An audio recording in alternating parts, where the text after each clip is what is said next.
Andy, years ago at a conference, I think it was at one of the NVIC conferences, you said the human race has evolved because of its relationship with microbes, not in spite of it. And that has resonated with me, and I've used that a lot, and I've always given you credit that you said that over and over so many years ago, because it's so true. We look at, one of these days, maybe this is like what you were saying, that, and I agree with you, that suddenly we've got people you're going to vaccinate me, mandatory vaccination is right here in people's faces that never even, first of all, never even heard of it, and second of all, never gave it any thought. And perhaps this is going to give some clarity and some eye-opening to the whole concept of the germ theory too. That it's really about the terrain, and vaccinating me doesn't keep you from getting sick. And so maybe there will even be some changes in that. And now, especially now with all the research out there about the microbiome and all the different types of microbiome, and even talking about a brain microbiome now, and stuff. So, maybe this will be another one of those lemons that will be made into lemonade, that people will start to understand our relationship with microbes, and it's not all bad. It's not all bad. There's only one part of this. Telling that story, Dahlia. Go ahead. What's that? Go ahead, Andy. Jump in there. No, and I was really going to agree and say that I think that the people who have been telling that story, from whatever part of the spectrum of biology they come from, or medicine, or public service, those who have been telling that story as the truth emerges are the ones that in the future are going to be trusted by the people. As someone said earlier, I think it was Bobby, that people on this group of people here have been predicting the outcomes. Del mentioned it as well, have been saying, look, this is what's going on. This isn't conspiracy theory. This is going to happen. Mandatory vaccination, chipping, all these things, that has come to pass. That has come to pass. In other words, the people on this side of the equation were right. And I think those are the people in the future who should be trusted. The thing is that, what everybody is talking about, I think the most crucial component is that, and it's been said, we all saw it coming, but it's now being censored. So this conspiracy is no longer a conspiracy, or it's not a theory, I should say. We all know that the CIA came up with that term in order to stop people asking the questions. And that's the question we should be asking. Why is this being censored? In fact, it was after, from what I understand from reading history, it was after your uncle was assassinated, Bobby, that the term conspiracy theory was coined to throw people off from asking those key questions. And I think one of the questions we should be asking, rather than where it came from, whether it was China or not, I think we should be asking, why is information regarding this and a certain type of technology being censored? Because that in itself sheds light on what's going on. And we know that there's I know probably most of the panel may not want to even talk about this, but you've got a car that has 4 wheels and you got a steering wheel, but without any of those wheels, the car is not going to be able to move. And so there's something else that's going on, because viruses don't act creating a hypoxic type, altitude sickness type of scenario. And when they bypass all the normal standard processes of stabilizing an airway, and when you ignore continuous positive airway pressure or bilateral positive airway pressure, and you go straight into an invasive methodology of endotracheal intubation, and now you've got things such as barotrauma and mechanical ventilation issues and aspiration issues and all sorts of other things that can happen. You're bypassing the normal process, because a lot of doctors don't know how to deal with this. And of course, it's a confusing thing because it's not like a virus normally presents itself. But now the political aspects and nurses coming out saying that people are being murdered, the respiratory therapists aren't being allowed to respond to codes. Doctors that come out and speak about this are being removed from those places. Their videos are being censored. All sorts of different censorship is going on. That is really now what comes back to what Del, you were saying, where our fundamental rights are being questioned. And is this how you cook a frog, right? You don't throw a frog into boiling water. You slowly turn up the heat.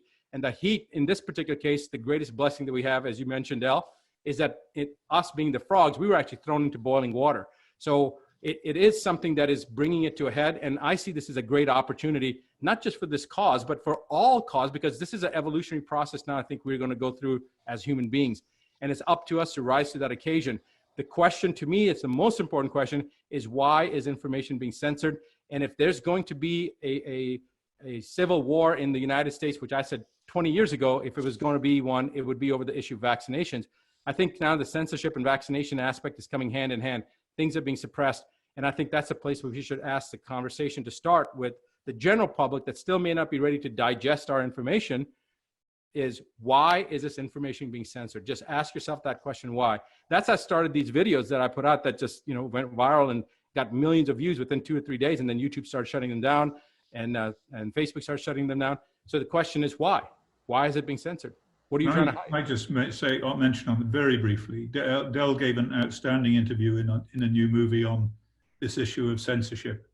And it's something that's really perplexed us in terms of releasing the movie. And what we plan to do, and this has practical value in responding to the question you just asked, that as all these traditional platforms are disappearing for the kind of story we're telling, even those 2 doctors from mainstream medicine in Southern California talking about the facts of COVID the other day, now censored, extraordinary level of censorship, is that we are going out on a new platform, a censorship-free platform, Sphere, SPHIR.io, which provides a specific platform for this very conversation, for this very community, this growing community. And I would strongly commend to people that we focus upon a platform such as this to regroup, to bring all of this information, and to have a censorship-free environment in which people can disseminate this kind of information. So I just make a plea for people, a plug for that. Sphere.io, a censorship-free blockchain encrypted platform that will, by virtue of the censorship on all other mainstream platforms of these issues, be a place for it to go in the future. It won't be alone, there will be others, but it's certainly a start.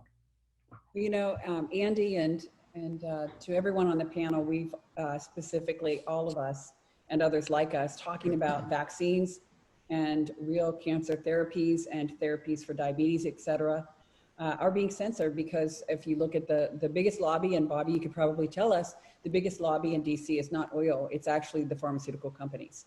They spend more money buying off our lawmakers, our politicians, than any other lobby in DC, and that's problematic. And when you see the mainstream media spoon feeding all of us, the talking points, and then while we are releasing the truth about vaccines, the notice we've gotten and the response is outstanding and incredible in spite of the censorship. I think that people are finding us and they're learning how to find us, and we're learning how to find them outside of these platforms, because personally, with the truth about vaccines and the truth about cancer, they took us off of Pinterest completely because we told the truth about vaccines and we had a pretty big presence there.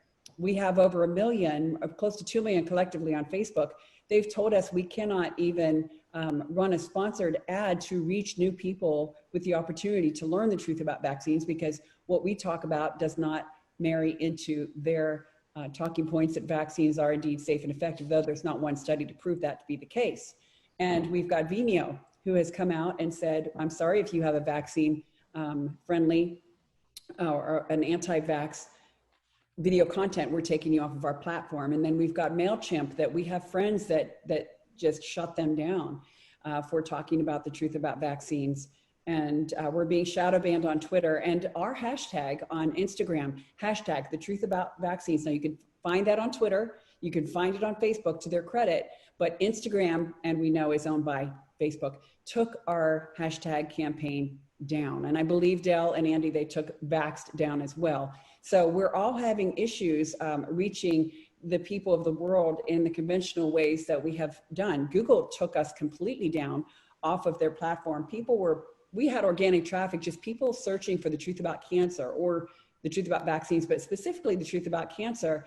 You cannot find our website now. You can find 20 different pages. You can click page 2, page 3, and so on.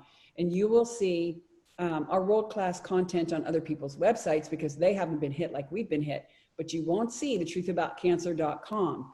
And so this is a problem, and we have been in prayer and asking God to help us to reach the world. So the platform that Andy is talking about is critical. There's another platform that we have also been using. We are friends with the founders, in fact. and we'll talk about that in the days to come, but we have a little presence there, and it's very small, but we have seen more people come in as viewers from that little tiny presence we have than Facebook and all of the other platforms. And we have a giant presence, as I said, millions on Facebook. So we're working night and day to find solutions, and we bring the solutions to the people. And coming together like this as a panel is critical to fight fake news, to fight censorship. And so we're going to continue to offer that. So stay tuned. Beyond this interview, we're going to talk more about what those platforms are, won't we, Ty? Yeah. And you know, anytime that, you know, everybody's kind of alluded to censorship or spoken directly about censorship, anytime that you're in a situation, and people that are watching, just think about this.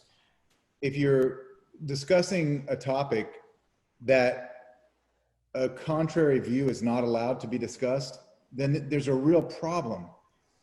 Perhaps you don't have any foundation to stand on. Maybe you're concerned that your position is so weak that you can't defend it in a public court of opinion. And that's exactly what's going on. That's why, you know, the COVID-19, the censorship that's going on there, but also the censorship that's been going on for years when it comes to vaccines. It's you know, kicked up another notch now. But anytime that you get in a scenario like that, it should be warning bells go off, you know, red flags that you can't discuss this topic. We have a variety of people represented on this panel. We have staunch Democrats, staunch Republicans, people in the middle. We have a variety of religious perspectives. Charlene and I are Christians. Dr. Buttar, who I'll never admit is a good friend of mine, he's a Muslim. I would be glad to sit down and talk to him about our differing opinions. And at the end of the day, we're probably still going to disagree, but we're still going to be friends. And we can still have that discussion, because you shouldn't stop somebody from discussing something that you disagree with. And what they've done with vaccines is they've said vaccines are safe and effective. That is the religious dogma of modern medicine. And if you disagree with it, we won't allow you to have a voice. And that is a real problem. That is the main problem with vaccinology today. The people that are pushing vaccines is they will not have a discussion. Bobby, I know you've challenged many of them to debates. They won't take you up on it. Del, I think you and Andy probably have too. Maybe everyone on the panel's challenged them to debates. I wouldn't be surprised. They won't debate it. And that's the real problem. Everyone here, if you're watching and you're new to the vaccine movement and the vaccine truth movement, all we want is to be able to have a discussion about it and come to the truth. And all we want is to maintain our right to say, I don't want to take that vaccine and my family doesn't, and so we're not going to. The right to choose. That's really all we want. We don't want to force anybody to do anything against their will. And that's the real problem that we face today with the people that are pro-vaccine, is they don't want to hear the other positions, and they'll just shut you down and censor you.